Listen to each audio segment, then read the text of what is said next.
In the early throes of this tragedy, I had advised each and every one of you that items of information were going to change. The dynamics of this investigation is far-reaching, it's wide, it's huge, and you can't expect exact answers in the early throes. My intent in the early throes were to give you the information to provide that calmness in the community to ensure that we didn't have a second player or a third player out hiding in the community intending to cause us harm. So there was no integrity question associated with that, as I've experienced through the cyberspace, questioning my integrity. I provided you the information as I knew it, and everybody in here knew it was going to change. So we will get through that. I'm not giving you 100% satisfaction associated with what I'm going to give you today, because I think some of that's going to change. And we will not know that until we're completed with this investigation. So back to where we were.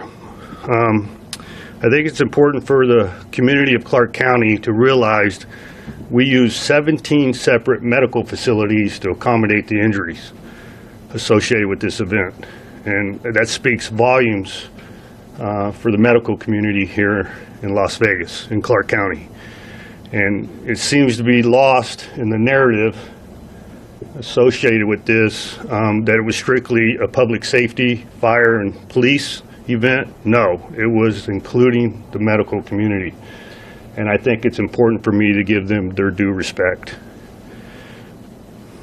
So 17 separate medical facilities. Today's numbers, 546 reported injuries.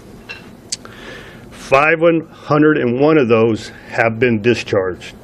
In other words, they responded to a medical facility, they were treated for their wounds, and subsequently left to seek a healing process wherever they chose to do so. 58 is still the number of individuals that have died. Now, this is the important piece. 45 individuals are still hospitalized. Some of those are in critical condition. So 58 may raise. By the grace of God, it doesn't.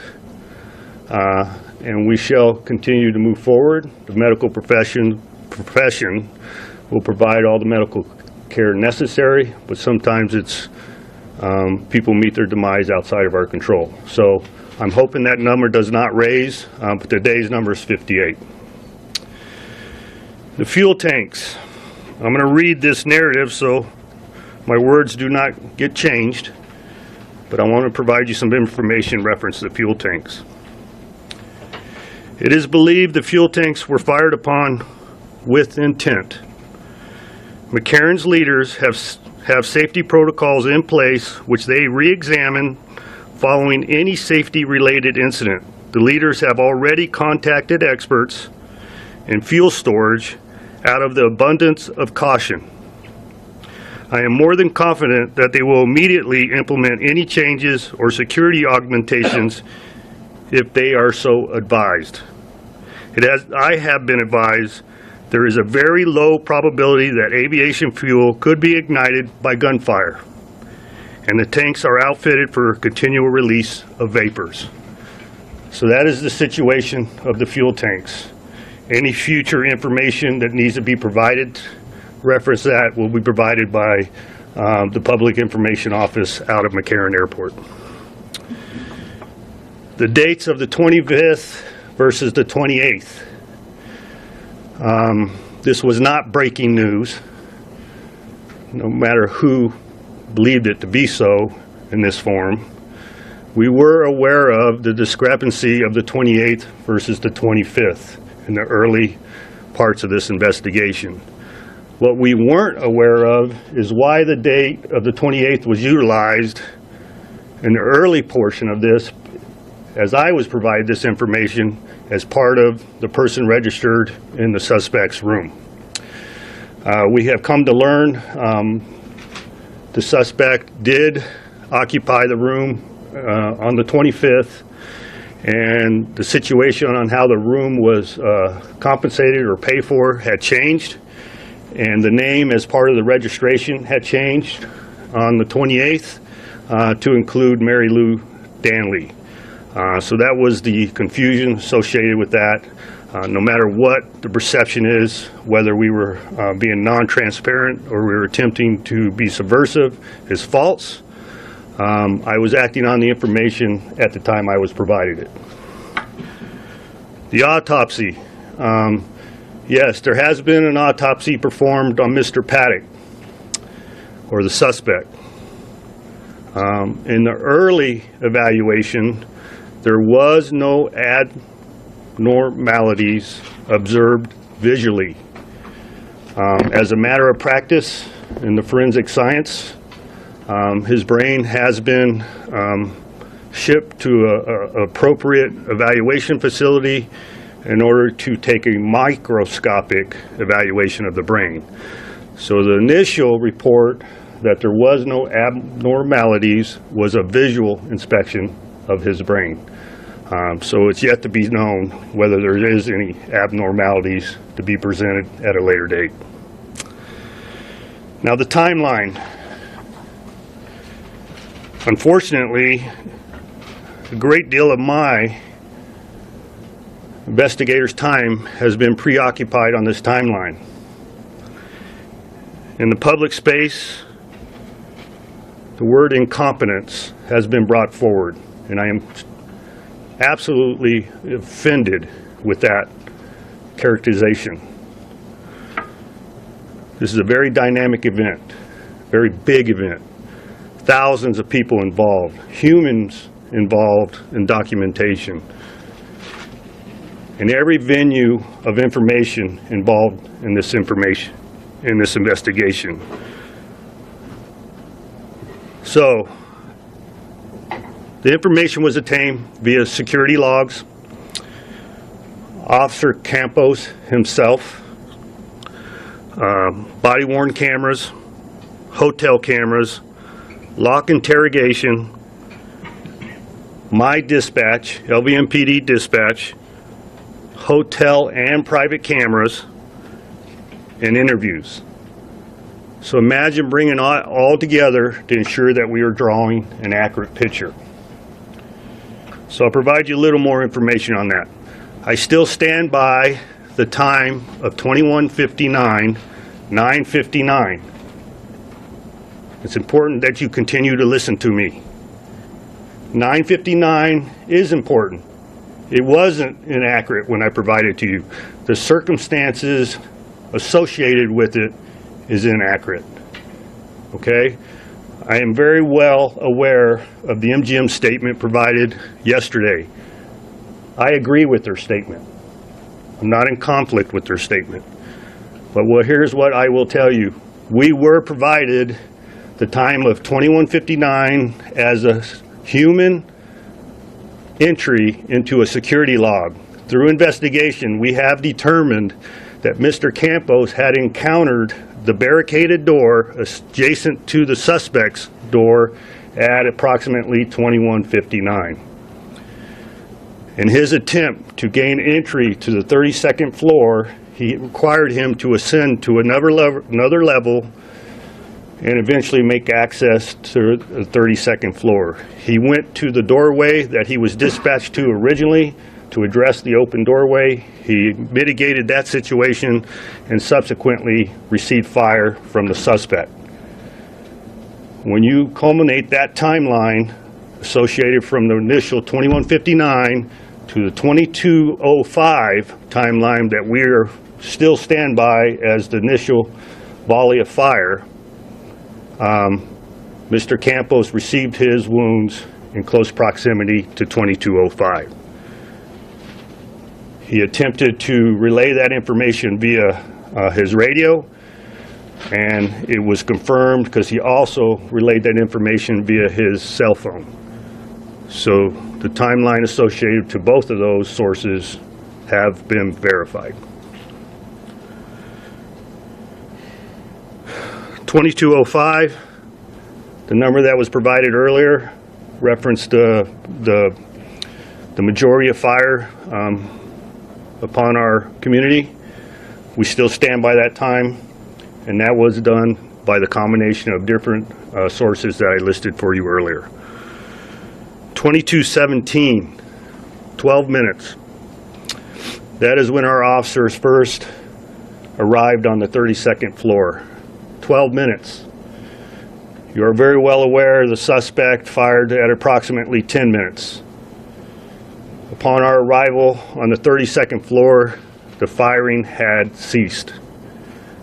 We did not believe we had continually had an active shooter. At that point, we conducted evacuations of the rooms adjacent to the suspect's room, and you know the rest. So, there is no conspiracy between the FBI, between LVMPD, and the MGM. Nobody is attempting to hide anything. Reference this investigation. The dynamics and the size of this investigation requires us to go through voluminous amounts of information in order to draw an accurate picture. My intent, like I stated earlier, is to give you information as I know it, unverified, to calm the public, not to establish a legal case. Everybody understand that? No question, sir. Now we're going to get into future of the investigation.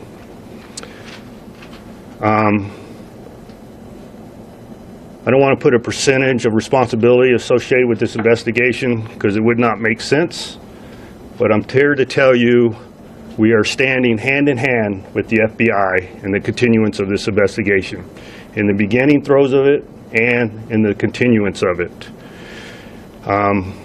Our portion at LVMPD has become contracted. My concern was the initial safety of the community, whether we had any other bad actors out there that we had to address, and I feel confident there are no other individuals intending to cause harm to our community associated with the 1 October event. Now it's become protracted, and that's where the FBI has their expertise. We are establishing the timeline of the suspect's life, his motivation, and everybody else associated with him throughout time. And it requires us to rely on the FBI's resources for that success. Nobody's acquiescing in my department to this. I am not acquiescing, and nor is the FBI coming in with a hammer and attempting to take over. This will continue to be a joint operation. With that being said, I want to give the opportunity for Aaron Rouse to provide some statements. Thank you, Sheriff. I am Aaron Rouse. I'm the Special Agent in charge for the FBI in Las Vegas. In support of our partner, from the beginning, we have established a 24-hour, 7-day-a-week command post with agents, analysts, task force officers, and many support personnel. We have deployed over 200 employees from across the FBI to Las Vegas, including many with specialized positions. Globally, we have hundreds of agents covering every facet of this investigation. Nothing will be overlooked. We have made significant progress. To date, we have found no signs of ideology or affiliation to any groups. Hundreds of interviews have been conducted so far. Close to 2,000 leads have been covered so far. Extensive review of digital media on a multitude of devices is ongoing. Over 1,000 pieces of evidence have been collected and are being reviewed by the FBI laboratory. Hours and hours of video footage from hotels continues to be reviewed. FBI victim specialists from across the country are here assisting victims and families of the victims. More than 1,800 victim questionnaires have been completed, and the return of personal property continues. We continue to ask you if you have factual information in furtherance of this investigation please call us. If you know something, say something. The number is 1-800-CALL-FBI. The FBI, nor our partner, we don't rush to conclusions. We ask for your patience and will not comment on specifics of this investigation while it is in process. This is in keeping with the long-standing FBI tradition. As I said from the beginning, this is our city. It is your city. Las Vegas is a resilient city, a microcosm of a resilient nation. While we grieve as a community, we will use that energy to learn as much as we can about this horrible crime so that we may prevent another one from happening. I thank you. Thank you, Aaron. So before we close out today, I want to provide you another written narrative. I want to read verbatim in support. In other words, bring a better light to what's occurred and the carnage that is associated with our community. There's some bright spots, and I don't want anybody to take offense when I've completed my comments today. There's 1,000 heroes out there, but I'm going to bring it home to my department, and I think it's important for you to hear it. So, the first narrative, in the immediate aftermath of the shooting, Sergeant Garrett Everett arrived at Reno and Haven and saw the need for medical triage area. For hours, Sergeant Everett and other LVMPD officers, along with the off-duty nurses, paramedics, and firefighters, triaged at least 50 gunshot victims. They ran out of tourniquets and began using anything they could find to stop the bleeding, to include their own hobble devices they used during normal course of their duties. These officers calmly took care of the wounded and the dying as they waited for medical transport, at times placing the critical victims on the backs of trucks so they could get them to the hospital quickly. Not all the victims made it out as the night wore on. Those same officers were assigned to guard the deceased victims, not allowing any of them to be left alone. So the undersheriff and myself, Kevin McMahill, took it upon ourselves to go out and visit some of my officers yesterday to discuss their mental state, to thank them, and check on their overall condition. These particular officers sustained some substantial wounds, and some of them you have heard in the public forum already, and some you haven't. But there's a couple key individuals I want you to write about. And one of them is Brady Cook. Brady sustained 4 separate gunshot wounds. And when I say separate, that's entries and exits. It's not actually 4 separate bullets. And an important piece on Brady is the suspect was firing upon the crowd. As our officers started to arrive via vehicles, which Brady was occupying one, it is readily apparent to me that he adjusted his fire and directed it toward the police vehicles. So the response of those individuals, I believe, saved lives. No matter what his personal vendetta is against the police or not, maybe he was preventing the wolf from getting to his door sooner than later, but he chose to fire upon the police vehicles. Brady sustained a substantial wound to his shoulder, through his bicep, into his chest, and out his back.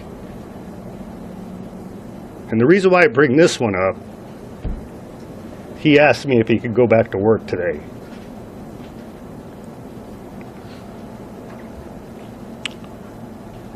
Samuel Whitwer. Excuse me for my emotion. Samuel was laying on his couch with a very intensive wound to his leg. During the melee and his attempt to evacuate victims, he sustained a broken leg. But he remained on scene and provided security for the medical personnel.